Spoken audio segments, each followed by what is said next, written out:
Hello दोस्तों, आप सभी का ओगीपुर क्लासेस में स्वागत है। तो आज की इस वीडियो में कक्षा 9 के अर्धवार्षिक परीक्षा विज्ञान के पेपर को हल करने वाले हैं, जो कि एकदम रियल पेपर है। आपकी एग्जाम के लिए काफी इंपॉर्टेंट होने वाला है। अगर आपका अर्धवार्षिक एग्जाम अभी तक नहीं हुआ है, अगर आपका अर्धवार्षिक एग्जाम हो गया तो आपके प्री बोर्ड और वार्षिक एग्जाम के लिए इंपॉर्टेंट होने वाला है। अगर नहीं हुआ तो अर्धवार्षिक एग्जाम में आपका सेम क्वेश्चन फंसने वाला है। तो चलते हैं पहले क्वेश्चन को स्टार्ट करते हैं।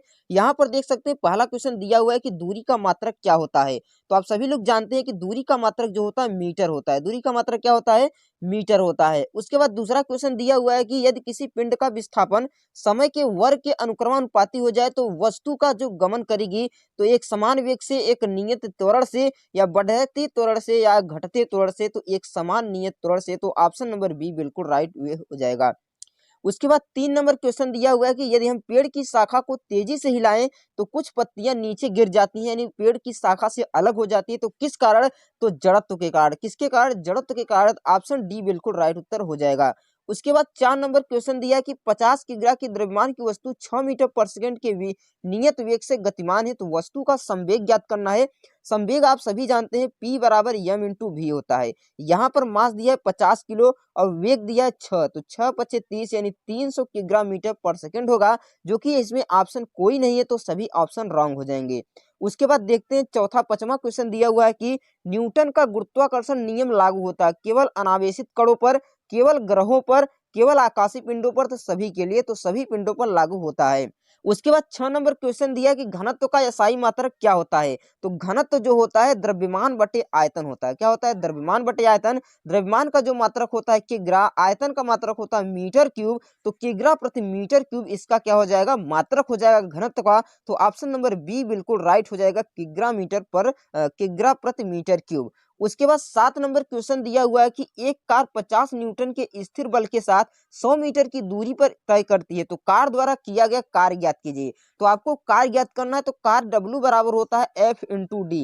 एफ इंटू डी, एफ का मान है 50 न्यूटन और डी का मान है 100 मीटर, गुणा करेंगे तो 5000 जूल आएगा। कितना joule? 5000 joule. Option number B बिल्कुल राइट उत्तर हो जाएगा।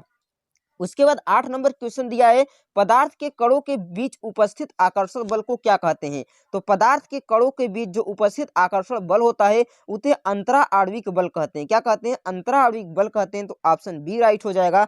उसके बाद क्वेश्चन दिया है कि नौसादर और नमक का मिश्रण, नौसादर को पृथक कर सकते हैं तो किस विधि द्वारा कर सकते हैं? तो उदरोपातन विधि द्वारा अलग कर सकते हैं, क्योंकि जो नौसादर होता है वह सीधे ठोस अवस्था से गैस अवस्था में परिवर्तित हो जाएगा और जो नमक रहेगा नीचे ही बैठ जाएगा, इस द्वारा इसे अलग किया जा सकता है।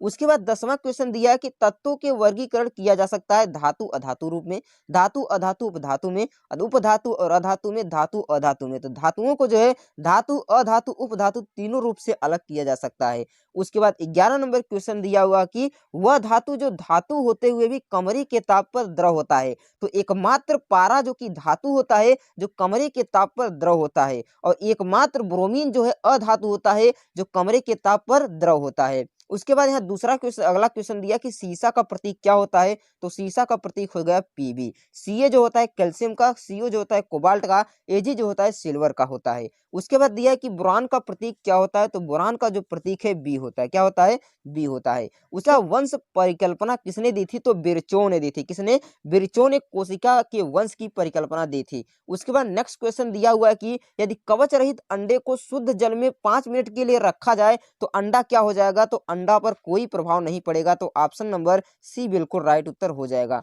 उसके बाद नेक्स्ट क्वेश्चन दिया कि प्रकाश संश्लेषण के लिए उत्तरदायी होता है। तो प्रकाश संश्लेषण के लिए जो होता है हरित लवक जो कि क्लोरोप्लास्ट क्या होता है? आवश्यक होता है। तो ऑप्शन ए बिल्कुल राइट उत्तर हो जाएगा। उसके बाद नेक्स्ट क्वेश्चन यहाँ पर 17 नंबर दिया हुआ है कि एक विशेष कार्य करने वाले समान कोशिकाओं के समूह को क्या कहते हैं? तो उसे ऊतक कहा जाता है। तो ऑप्शन बी राइट हो जाएगा। उसके बाद 18 नंबर क्वेश्चन दिया हुआ है कि निम्नलिखित में से कौन से ऊतक मृत ऊतक पाई जाती है। कहा है कि निम्नलिखित में से किस ऊतक को मृत कोशिकाएं पाई जाती है। तो दृढ़ ऊतक में जो है मृत कोशिकाएं पाई जाती है। तो ऑप्शन नंबर बी बिल्कुल राइट हो जाएगा। उसके बाद 19 नंबर क्वेश्चन दिया है कि रुधिर होता है, रुधिर एक कनेक्टिव टिश्यू यानी संयोजी ऊतक होता है। तो ऑप्शन ए बिल्कुल राइट उत्तर हो जाएगा। उसके बाद 20 नंबर क्वेश्चन दिया कि चमगादड़ किस वर्ग का जंतु है। तो जो चमगादड़ होता है स्तनी वर्ग का जंतु है। कौन से? स्तनी वर्ग का जंतु है। तो ऑप्शन डी बिल्कुल राइट उत्तर हो जाएगा। उसके बाद अगला खंड है, कहा है कि वेग समय के प्रतिबद्ध क्षेत्रफल प्रदर्शित करेगा। तो वेग और समय का जो क्षेत्रफल प्रदर्शित करता है उसे कहते हैं त्वरण। क्या कहते हैं?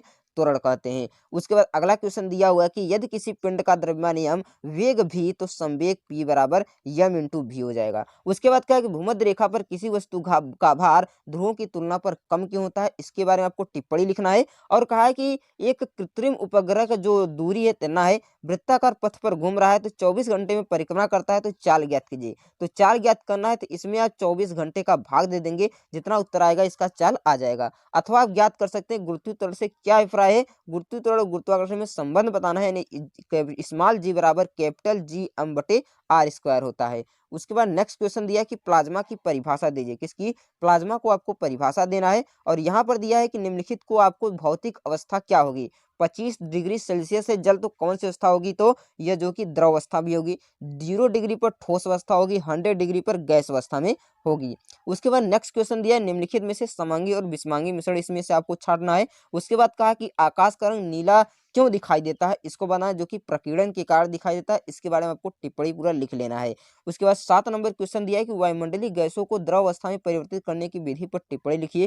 क्रोमेटोग्राफी किसे कहते हैं, इसका सचित्र वर्णन कीजिए। इसका जो पूरा हल है मैंने वीडियो बनाकर अपलोड कर दिया है, आप जाकर देख सकते हैं, डिस्क्रिप्शन में लिंक या एंड स्क्रीन पर इसका वीडियो आपको मिल जाएगा। उसके बाद नेक्स्ट क्वेश्चन यहाँ पर दिया है कि कोशिका को जीवों की संरचना व क्रियात्मक इकाई क्यों कहते हैं, कोशिका को जीवों की संरचनात्मक और क्रियात्मक इकाई क्यों कहते हैं, पौधों में एपिडर्मिस की भूमिका क्या है, अस्थि और उपास्थि में आपको अंतर बताना है। इन सभी क्वेश्चनों का आंसर मैंने बना दिया है, आप जाकर डिस्क्रिप्शन में लिंक है वहां से देख सकते हैं। उसके बाद अगला क्वेश्चन यहाँ पर देख सकते हैं, 11 नंबर दिया है कि गुणसूत्र की संरचना तथा कार्य का संक्षिप्त टिप्पणी लिखिए, अथवा आपको वास्तविक संयोजी ऊतक का वर्णन करते हुए संयोजी ऊतक का कार्य भी लिखना है। ये था पूरा कक्षा 9 का पेपर, जो कि एकदम रियल पेपर है, आपके एग्जाम के लिए इंपॉर्टेंट है, इसलिए इस पूरे पेपर को हल करिए और याद करके जाइए, जो कि आपके पेपर के लिए काफी इंपॉर्टेंट होने वाला है। आई होप फ्रेंड, अगर वीडियो आपको पसंद आई हो तो वीडियो को लाइक कर दीजिएगा, चैनल पर नए तो चैनल को सब्सक्राइब जरूर कीजिएगा और इस वीडियो को अपने दोस्तों के साथ भी शेयर कीजिएगा, ताकि उनको भी इसका फायदा मिले।